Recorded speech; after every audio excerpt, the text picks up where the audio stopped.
friends, I am Dr. Meera Kumari, Department of Home Science and Mahila College, Chaibasa, Kolhan university Chaibasa. आज मैं UG same 5 के बच्चों को DSE 1 group A बताने जा रही हूँ, जिसका नाम है बेसिक ऑफ डिजाइनिंग एप्लीकेशंस। उसमें चैप्टर नंबर 1 पर में एक टॉपिक है, उस पर हम लोग आज चर्चा करेंगे। उसका नाम है प्रकाश की व्यवस्था यानी लाइट।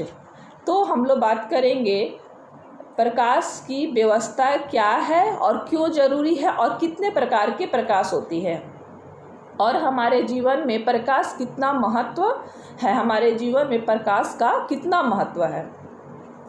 तो जिसका नाम हम लोग बात करेंगे प्रकाश लाइट अरेंजमेंट ऑफ लाइट।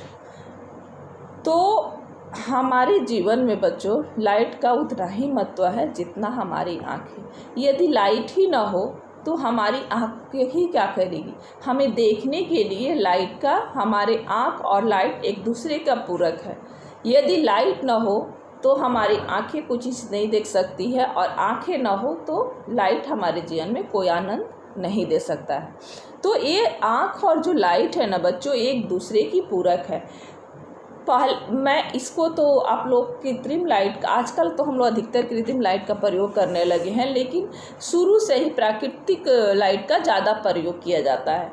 अब मैं बता रही हूँ कि हमारे जीवन में उसकी क्या क्या व्यवस्था है, हमारे दैनिक जीवन में लाइट की क्या क्या महत्व है। तो आँखों की सुरक्षा के लिए लाइट हमारे लिए प्रयोग है। जैसे हम लोग कम लाइट में पढ़ाई करें या कोई सिलाई बुनाई का काम किया जाए तो सर में दर्द होने लगता है, हमारा सर दुखने लगता है, क्योंकि आँखों पे जोर पड़ता है। वस्तुओं को स्पष्ट दिखने के लिए हमारे जीवन में लाइट का महत्व है। जैसे कहीं हम लोग कोई घर में किसी साइड में कोई सामान खोजते, एक छोटे सा बुक भी खोजते हैं, तो वहाँ पे स्पष्ट दिखने के लिए हमें लाइट की आवश्यकता होती, उत्तम लाइट की आवश्यकता होती है। गृह सज्जा के अवलोकन के लिए भी लाइट बहुत ही उपयोगी है।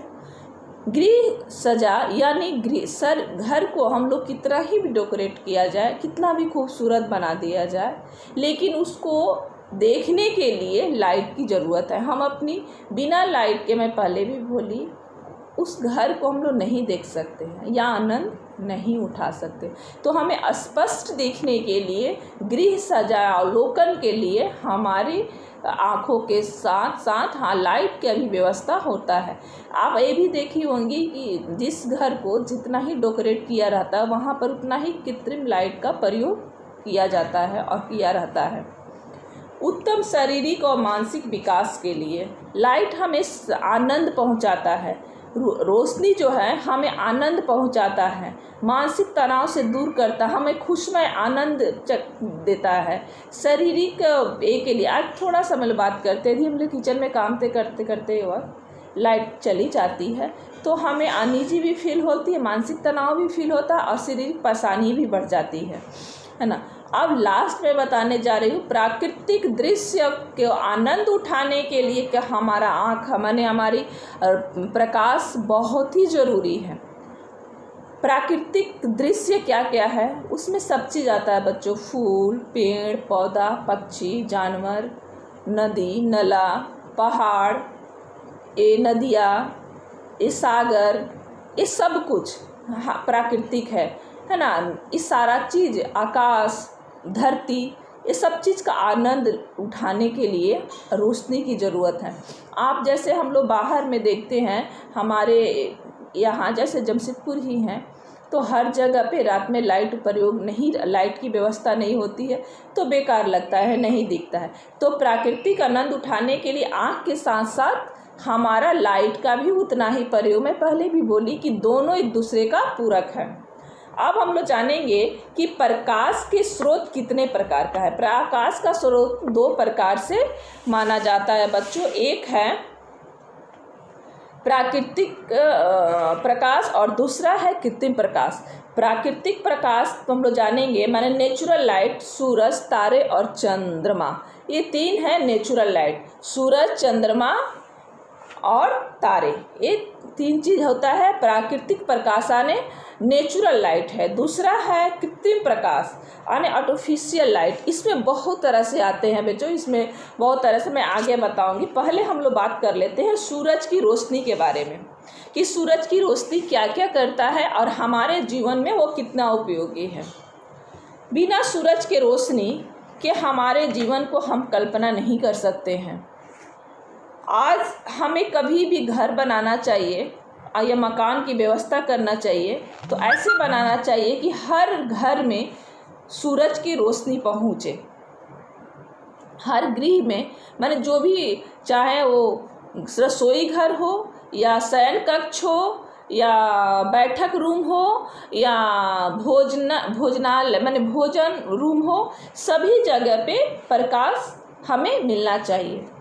सूरज की जो रोशनी होती है हमेशा एक जैसी नहीं होती है, मौसम के हिसाब से सूरज की रोशनी बदलता है।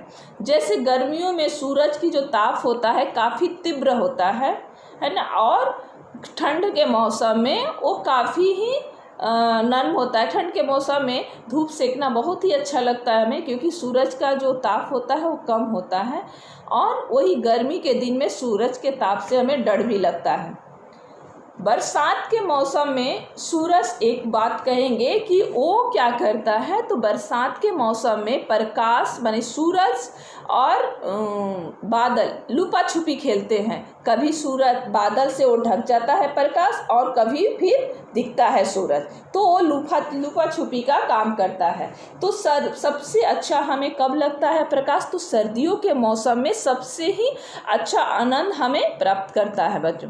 मैं एक और बात बोली हूँ कि सूरज जो है वो हमारे विटामिन ए का सबसे अच्छा स्रोत प्रदान करता है। माने हमें सूरज सबसे अच्छा विटामिन डी प्रदान करता है। सूरज की जो सुबह की रोशनी होती है वो बहुत ही हमारे सेहत के लिए अच्छा होता है।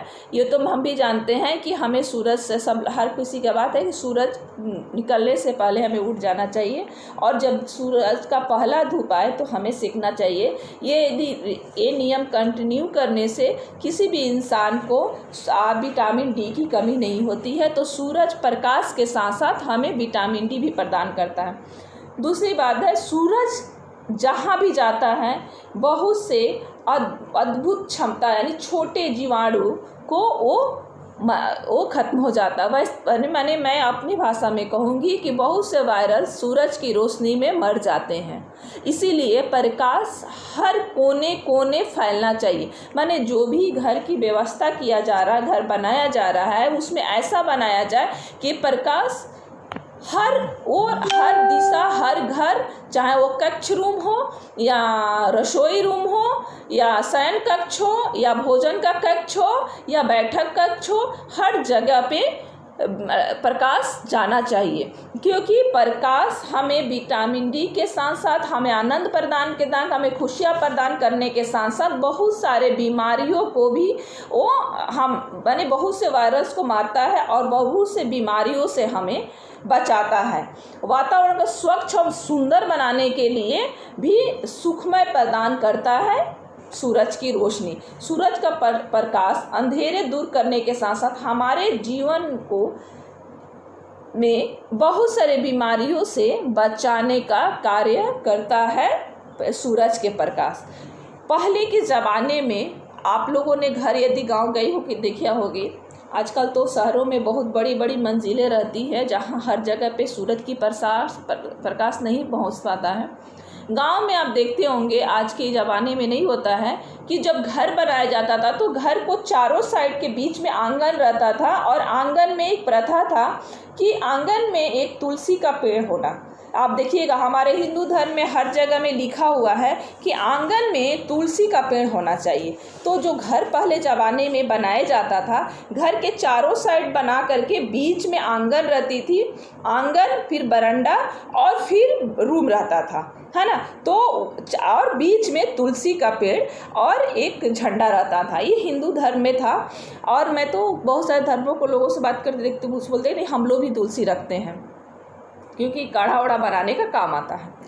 तो इसमें क्या होता था कि हर रूम में सूरज का प्रकाश जाता था और आंगन में आने के चलते सारा घर को, सारे हमारे कमरे को वो शुद्ध प्रदान करता था। रोशनी के साथ साथ हमें शुद्धता भी और आनंद भी प्रदान करता था। और आंगन में तुलसी पेड़ लगाने की व्यवस्था उस समय इसलिए थी, बच्चों आप लोग पूछते होंगे, क्योंकि एक तुलसी ऐसा पेड़ है कि दिन और रात दोनों साइड वो ऑक्सीजन देती है, तो वो रात में भी ऑक्सीजन प्रदान करती थी। इसीलिए आंगन में रखने से हमें रात में भी शुद्ध ऑक्सीजन मिले, ये प्रथाएं थी। पर आजकल के मंजिलों में कहीं भी, आजकल के कोई भी घर में आंगन बनाने की प्रथाएं खत्म हो गई हैं। साइड से ही मिल रहा, आज महानगरों में तो सूरज का रोशनी मिलता ही नहीं है, तो अधिकतर आदमी कृत्रिम रोशनी से ही काम चलाता है। मैं एक बार बता दूं, जो काम सूरज की रोशनी कर सकता है वो कृत्रिम कितना भी लाइट हो नहीं कर सकता है। सूक्ष्म जीवाणुओं और बीमारियों से बचाने का कार्य सिर्फ सूरज की रोशनी कर सकता है। हमारे पास कितना भी हजारों तरह की कृत्रिम लाइट है, वो हमारा बीमारियों से हमें नहीं बचा सकता है, और न ही हमें सूक्ष्म जीवाणुओं को मार सकता है, और न ही हमें विटामिन डी प्रदान कर सकता है। तो सूरज के प्रकाश उपस्थित रहना हमारे लिए सुखमय और आनंदमय प्रदान करता है। तो हम लोग बात करेंगे कि सबसे ज़्यादा प्रकाश हमें कहाँ रहना चाहिए, तो वो है रसोई घर में, शयन कक्ष में, और रसोई घर में, भोजन कक्ष में और बैठक रूम में। इस तरह जगहों पे सूरज की रोशनी की रहना चाहिए, ताकि वहाँ हम लोग आनंदमय उठा सकें। अब है कि बहुत सारे जगह होता है ना कि बहुत ज़्यादा लाइट हो जाने से भी तो हम लोग को जैसे गर्मियों में लाइट ज़्यादा आने से अनईजी फील होता है, तो उस समय पर्दे का प्रयोग करना चाहिए।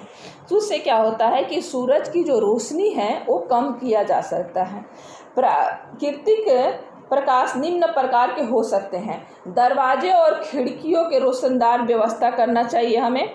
हल्के प्रकाश को फैलाने वाले रंगों का प्रयोग करना चाहिए। यानी ऐसे हल्के रंग का प्रयोग घर के पुताई के लिए करना चाहिए, जिससे रोशनी अधिकतर प्रदान कर। धरातल को चिकना रखने के लिए, यानी हमारा फर्श को अच्छा रखने के लिए दर्पण का प्रयोग करके और कमरे में सामान की मात्रा कम करके। कमरे में बहुत ज़्यादा सामान रख दे से भी प्रकाश कम हो जाता है, पर्दे और कॉटन को आदि को लगा करके। तो ये सब चीज़ हमें 6-7 चीज़ है जो हमें मकान बनाते समय इस चीज़ का ख्याल रखना चाहिए। बच्चों आगे मैं आप लोग को बताऊंगी कि दरवाजे खिड़कियों को रोशनी व्यवस्था हम लोग किस प्रकार कर सकते हैं, और दूसरा बताएंगे दूसरे करते 5-6 तरह का जो प्रकाश का प्रयोग है। क्या प्रकाश का मैं बात कर रही हूँ, तो हम लोग बात कर रहे हैं कि नेचुरल लाइट के, यानी प्राकृतिक प्रकाश का हम लोग बात कर रहे हैं। तो अभी इस प्राकृतिक प्रकाश में बहुत से बाकी हैं, मैं दूसरे वीडियो में आप लोग को बताऊंगी। अभी के लिए इतना है बच्चों, और मेरा वीडियो सुनने के लिए बहुत बहुत धन्यवाद बच्चों, एंड थैंक यू। जय हिंद।